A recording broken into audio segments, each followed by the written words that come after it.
Doon usa ka tribo na kinahanglan sa magpili sila o pangulo o muhari sa maong tribo.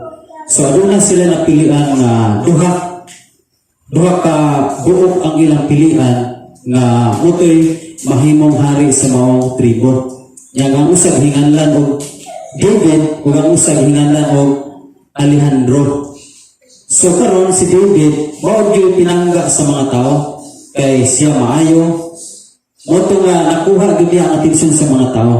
Pero si Alejandro sinalikway sa mga tao. Wala mo pabor ang mga tao ngadto kaniya. Pero ang ginikanan ni Alejandro dili gusto nga si David mo'y mahimong hari. Gusa naningkamot ang ginikanan ng amahan ni Alejandro nga ihag yung anak mo'y mahimong hari at mga tribo aron nga makontrol niya ang mga tao. So karon niabot na ang pagpili, pagkaugma, kay pilian na sila kisay mahimong hari. So niingon si David sa iyang katabang nga ipalihog ko utaw sa ako ang isuot nga bisti before ko pilion. Iutaw sa maong katabang. Karong igsuon, sa diyang nagutaw ang maong katabang, nasunog ang silina, nasunog sa plansa, so di ulbo. So karon ni atubang dito sa ni David ang maong katabang minsan nga kamahalan. Kung unsa imong isulod kanako, buhata lang kay deserve nako ni. Wa gyud nako na tuyo, nasunog gyud ang imong isulod para ugma, para pilion ka. So buti igsuon na ningon ang silapit na dili na nimo sala. Dili na nimo sala. Basi kabubuton ni sa Ginoo. Yana to si David. Sumoto nga pagkaugma na kay pinili ay na, way ikasuot si David para siya pilion sa mga tao. So ang ending, wa gyud siya katungha dito. Naghulat ang mga tao. Balik yung gulas mga tao kay ang pilion ni nila si David man. So ang naa dito si Alejandro. So ang ending, gikurunahan gyud sa pagkahari si Alejandro. Apan sa dihang taklayan na siya sa usa ka kwintas, timailhan na nahari na siya. Karon igsuon natumba si Alejandro na kuyapan ug hangtod nga namatay. So gisusi nila kung unsa hinungdan sa kamatayon natong mao nga napili nga bag-ong kangahari. Pagsusi nila kay katud ang gitaklay doon na day gibutang nga hilo. Doon na day gibutang nga hilo. So ang nagbutang pagyod, ang pinakawas pagyod kay ang nagbutang ang iyang amahan. Kay nagtuo ang amahan ni Alejandro na si David yung mapili nga hari sa mga tao. Busa, gisigurado yun sa amahan ni Alejandro nga ilitaklay atong kwintas, mamatay si David o ang iyang anak mo'y mapuling hari. Pero nasayop sa iyang laraw, nasayop sa iyang plano. Kay naaday katuyuan itong nasunog itong giutaw nga sanina. Kay aron dili makatambong si David, ang iyang anak mo'y nahimong hari, mao'y nakataklay sa kwintas, o moto namatay ang iyang anak. Sa lakto na pagkasulti, si David mo'y nahimong hari niya itong maunga tribo. Igsuon sa kinabuhi ni nani ang sinaros ng kinabuhi. Usahay dili na ito masamtan ang plano sa Ginoo sa sugod.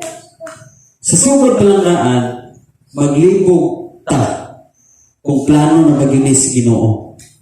Nganong nainani man ang sitwasyon, anong nasunog man ang giutaw. Di ba? Pero kung plano na sa Ginoo, i-preserve yun ang imong kinabuhi. Kung plano na sa Ginoo sa imong kinabuhi, bisan pag mag-antos ka, kaya ang kabuton sa Ginoo mo'y matungan, i-preserve o protektaran yun ang imong kinabuhi.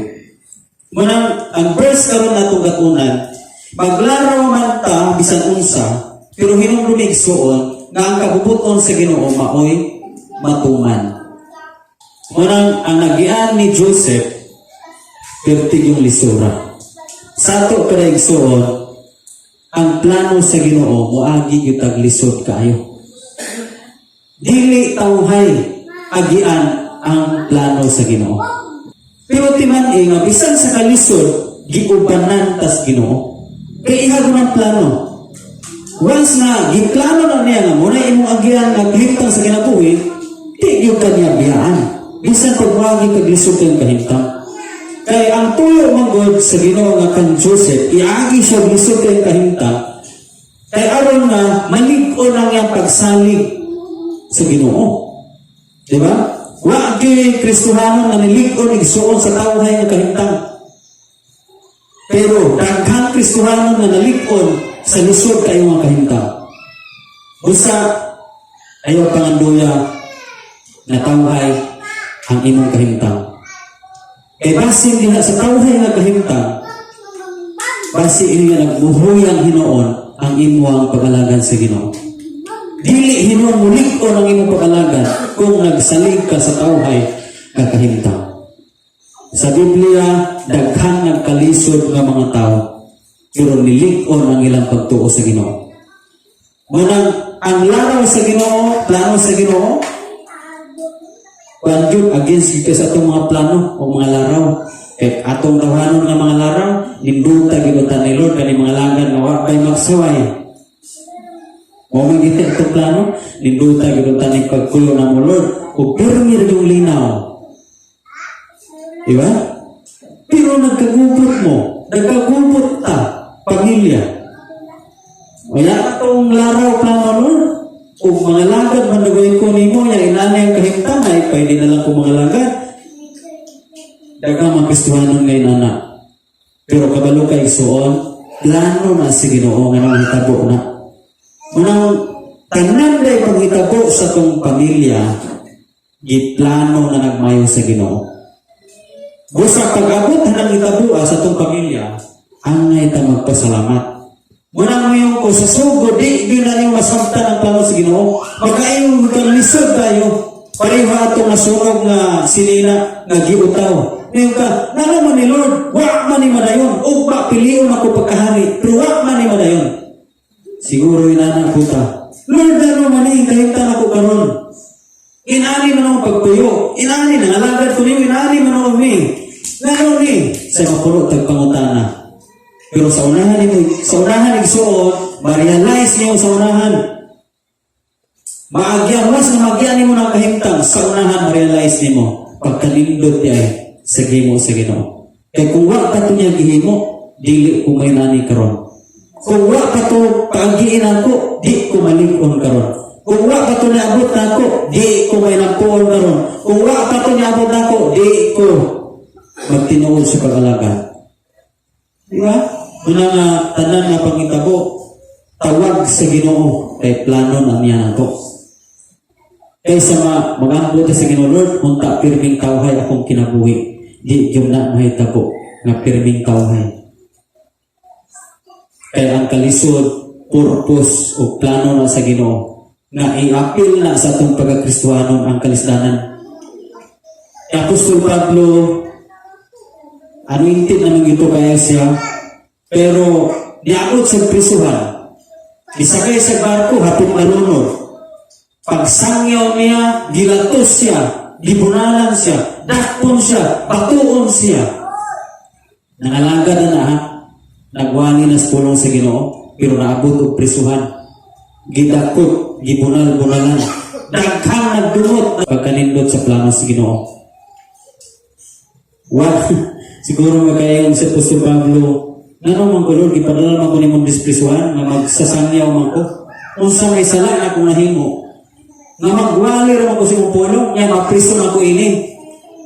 Plano sa Ginoo. Manang, ang lisod na kahimtang, naadiha ang daghang milagro sa Ginoo. Tinan-ina, kung wagi rin ang kalisod ng mga kahimtang, ibutang na ni ganito sa pinakalisod o suot ng kahimtang, daghan luwasyon ang Ginoo diha. Si Jose na nung naabot sa Egypt, gitambog sa tabay nga mala, gibaligya, gipriso, gipasanginlan, kay di ay luwasyon ay sa Ginoo ang pamilya ni Jose sa yuta sa Kanaan, panahon sa gutom.